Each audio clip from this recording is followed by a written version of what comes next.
So now I will start with my presentation with this sheet, and it has been a long journey for us humans for the mastery of fire to the modern man of the 21st century. What has brought mankind forward on this path? Humans have been in a permanent struggle for survival for eons. In a complex ecological system, we have had to reassess ourselves time and again. It was always problems that led to innovative solutions, and this has not changed to this day.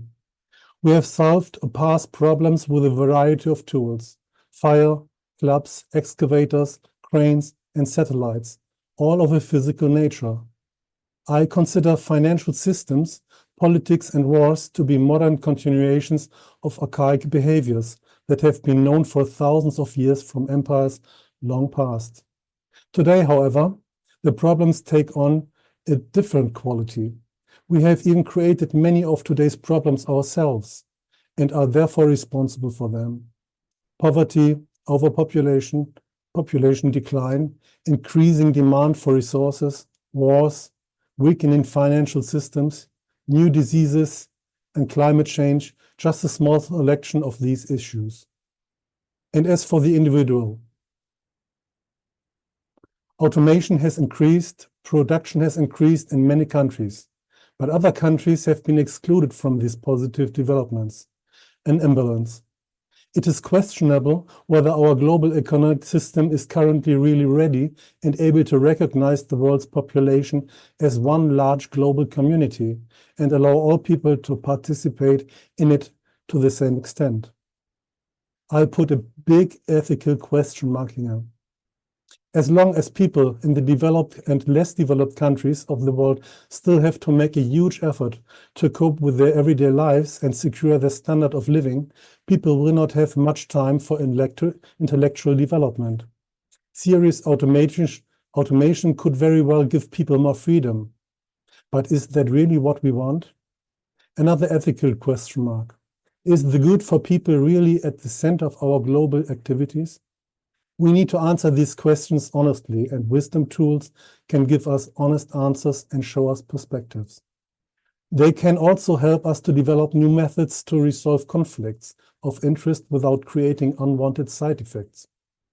And in the future, we will face further new problems that are still completely unknown today.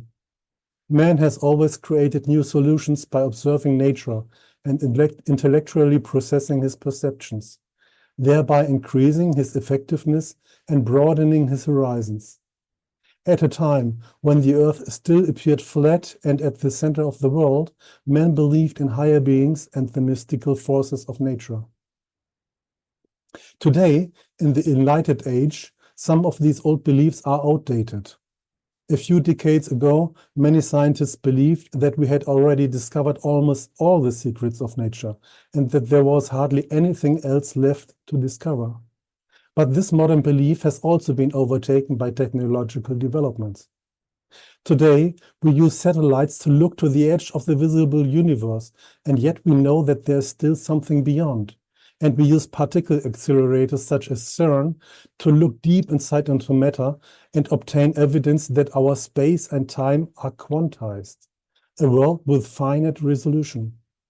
The more we know about the world we live in, the more new questions arise. We have our consciousness to thank all of this progress.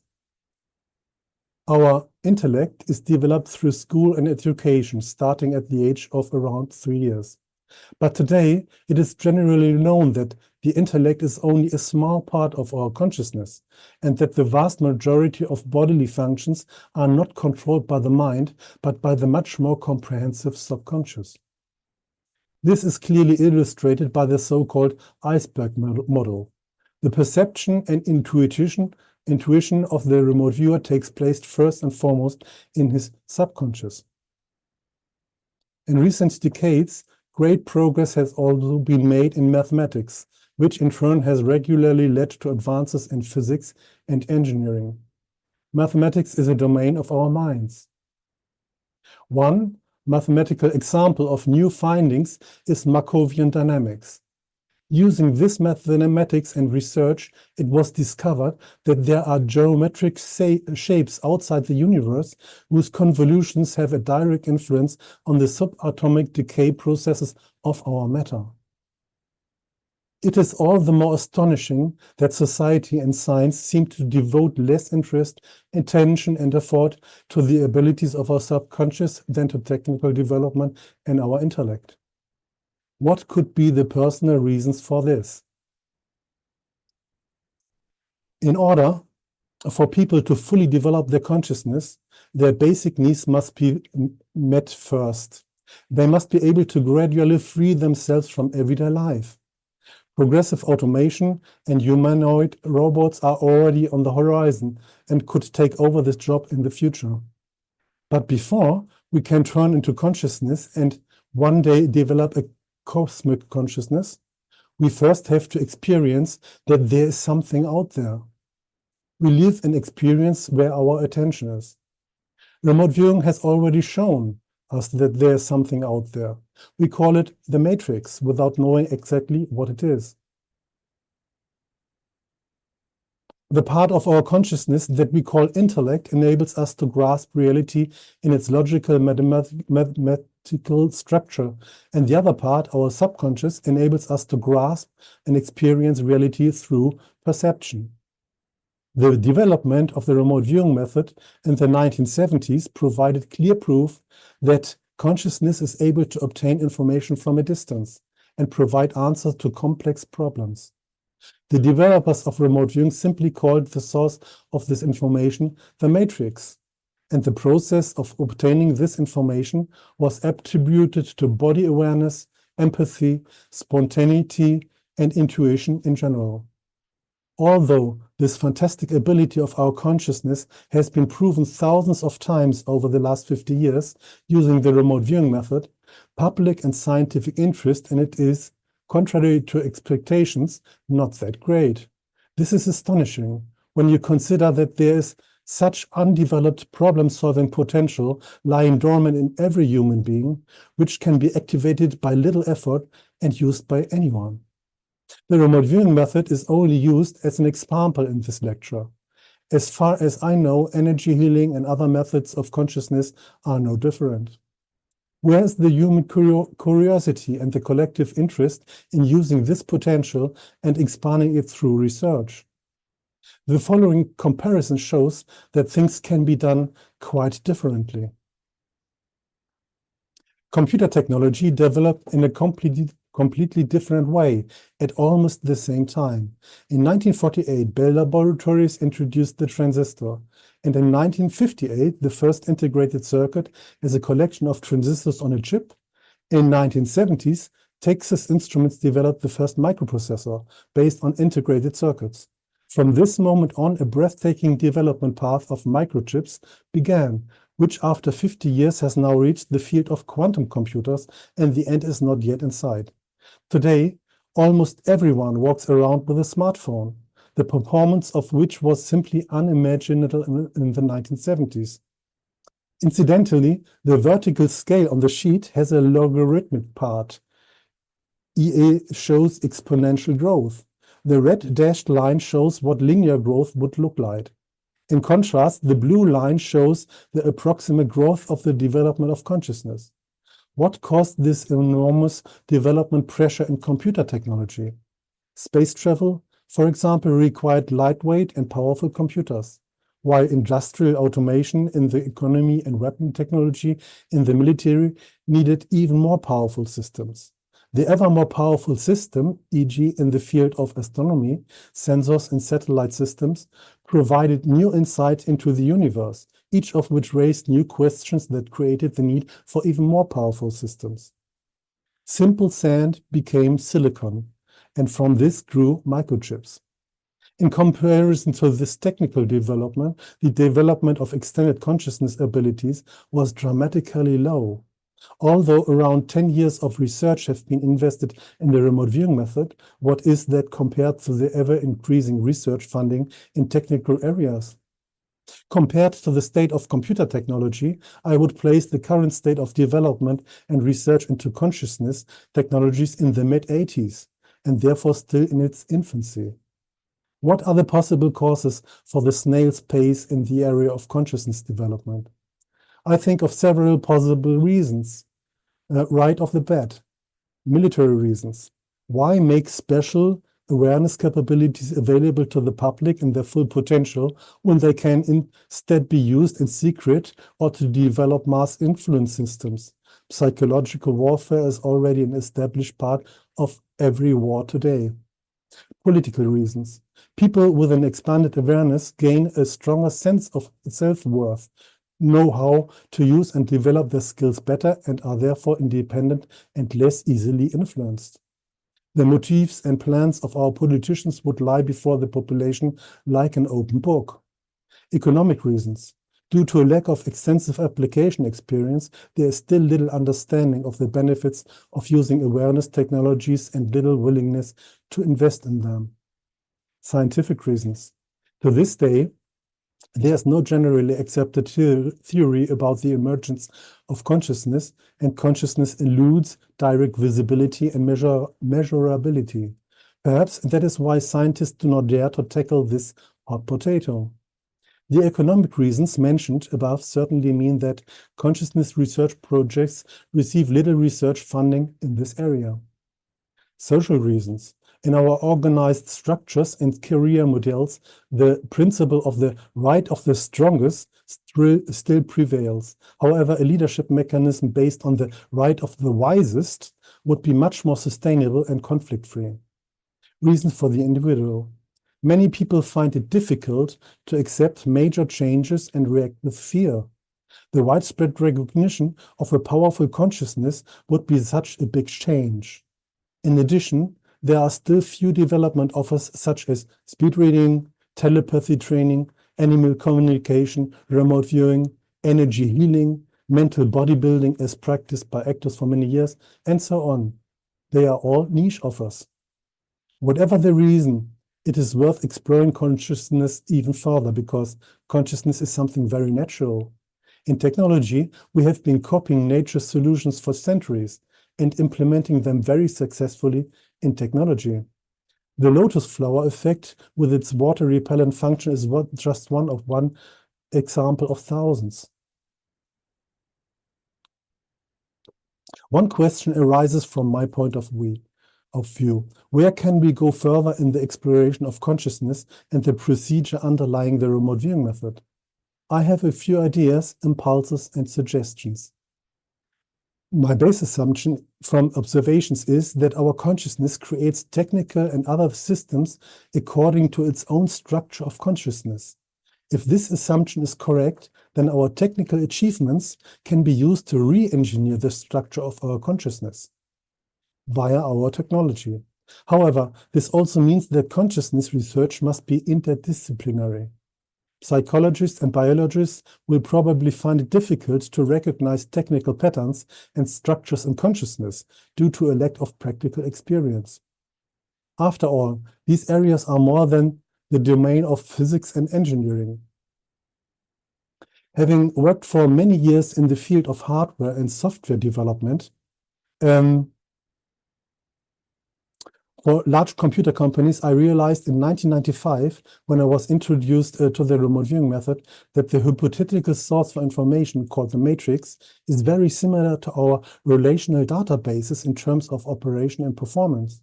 The matrix, with its associative links for information, is very similar to relational databases, and the SQL database language is very similar to tasking with its restrictive or aligning formulations.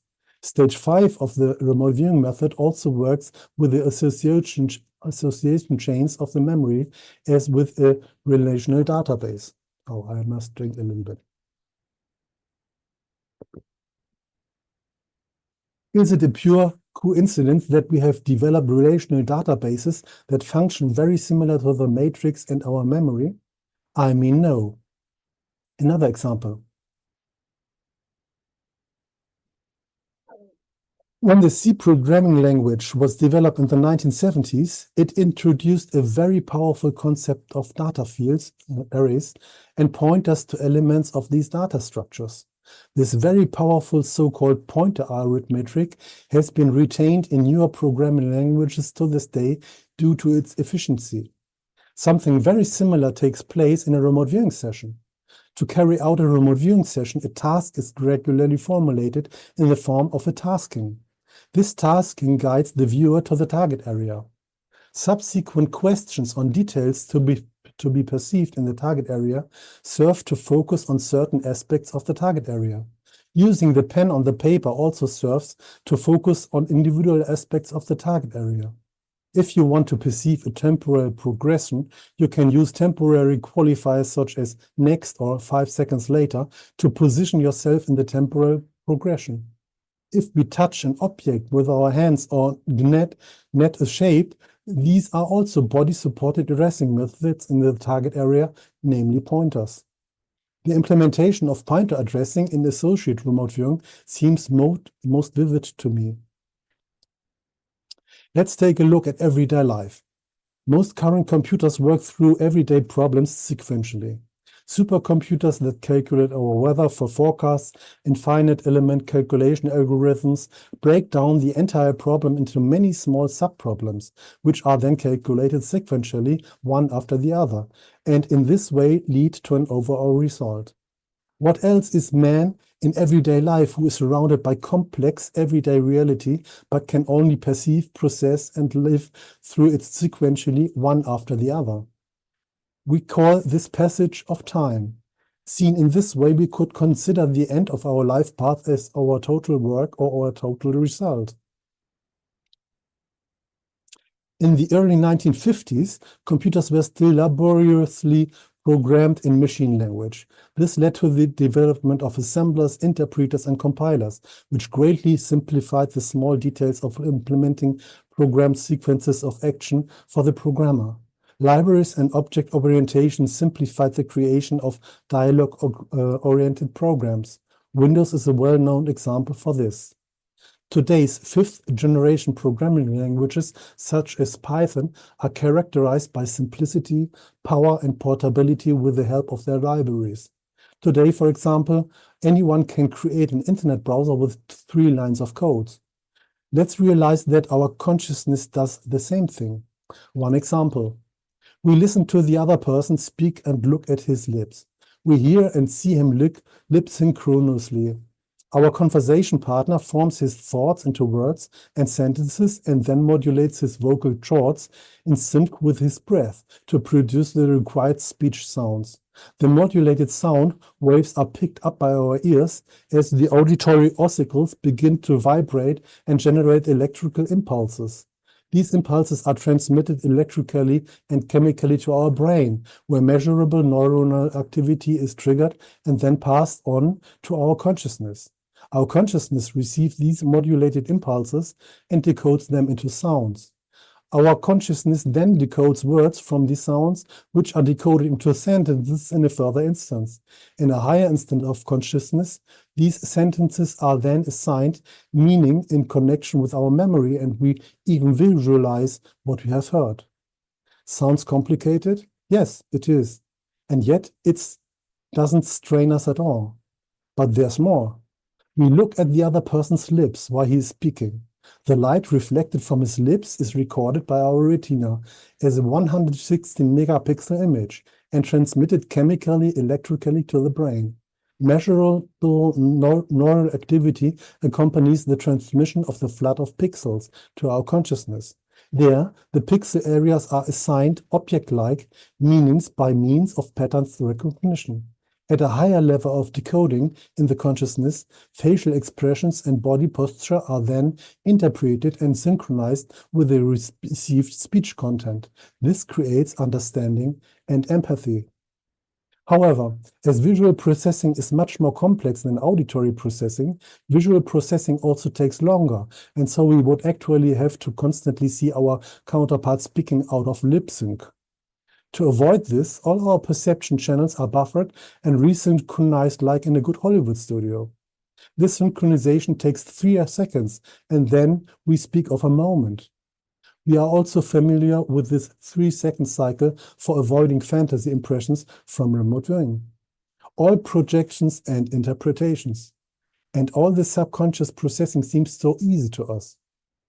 Just as we can create an internet browser with 3 lines and powerful software libraries help us to do the heavy lifting for us, the subconscious mind, with its many program levels and hierarchies, also has a powerful range of functions that make everyday life easy for us. There are 2 examples I want to show you. One example everybody can test is you can throw a gummy bear, some kind of sweetie or so, and you can grasp it with your mouth without training it. Everybody can this, but nobody knows. And the other example I want to show is baby swimming within the first 6 months. Everybody could it, but never, almost nobody did it, and nobody knows. So, 2 small examples of human competences in the subconscious that almost nobody knows. The ideogram or scribble is created by the remote viewer as a spontaneous idiomotoric movement of the hand. It contains encoded information about the shape, course, and material properties of the target area to which the viewer directs his attention. The shape and course are visually recognizable, but the material properties are not. Nevertheless, the viewer can decode the material properties from the ideogram. This is possible because our consciousness understands the ideogram language.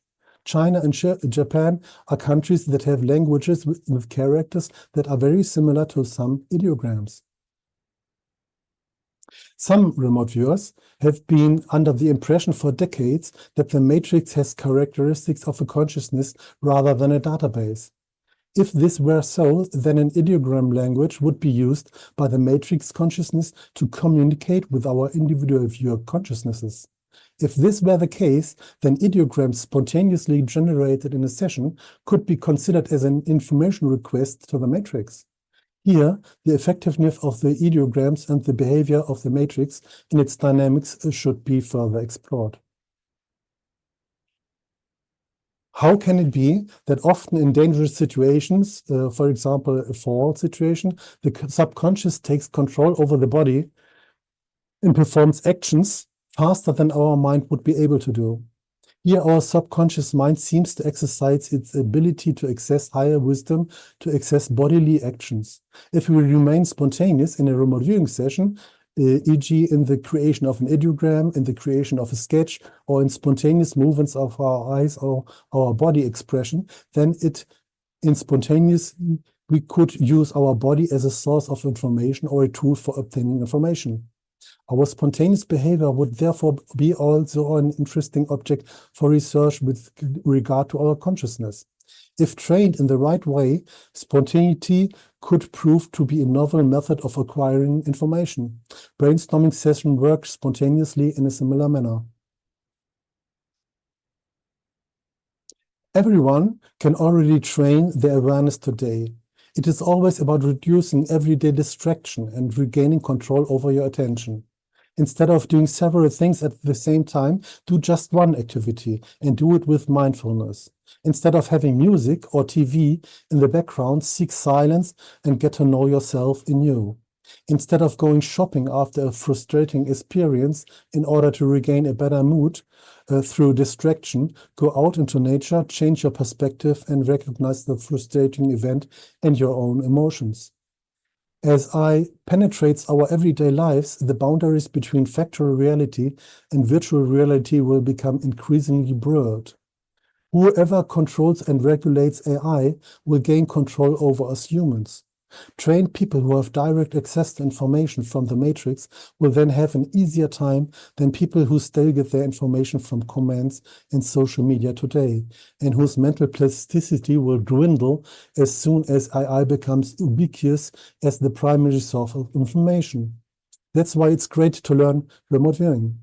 And there's much more that each individual can do for themselves. In good remote viewing training, we get to know ourselves better on many levels. We develop our strengths and overcome our weaknesses. Our body and our consciousness are a lifelong team, and both players should receive our attention and appreciation in equal measure. Our consciousness is just as important and real as our reflection in the mirror when we brush our teeth in the morning, even if we can't touch or grasp either of them. We all are conscious and have a body. Intuition is instant knowledge. If the topics I have listed are researched and developed with the same level of effort as the computer technology that is omnipresent today has been and is being researched, then extended consciousness capabilities could one day find their way into everyday life. Then exceptional personalities such as Elon Musk or Ingo Swann will no longer be so rare. Unfortunately, we also have to assume that our lively, often quite senseless activity on this planet will increase the sum of all the problems we create and grow in complexity. Complexity that can be solved more effectively than before with an expanded, well-trained consciousness. Our global economic system must change. New career models with a wisdom character, truth, honesty, and ethic practiced in a humane way are needed. Irva can pave the path. It is more sustainable to actively shape the future instead of stumbling into it. Progressive automation, artificial intelligence, and the use of humanoid robots can only free us humans from time-consuming everyday activities if the resulting efficiency gains are not immediately used to maximize the profits of the few. The one-world concept, taking into account cultural differences, that means diversity, must be firmly anchored in the minds of all people from childhood onwards. Archaeological artifacts that point to past advanced civilizations must be seriously investigated and published by science. This is where awareness method can support research. All available facts upon UAPs, UFOs must be released from secrecy and disclosed to societies.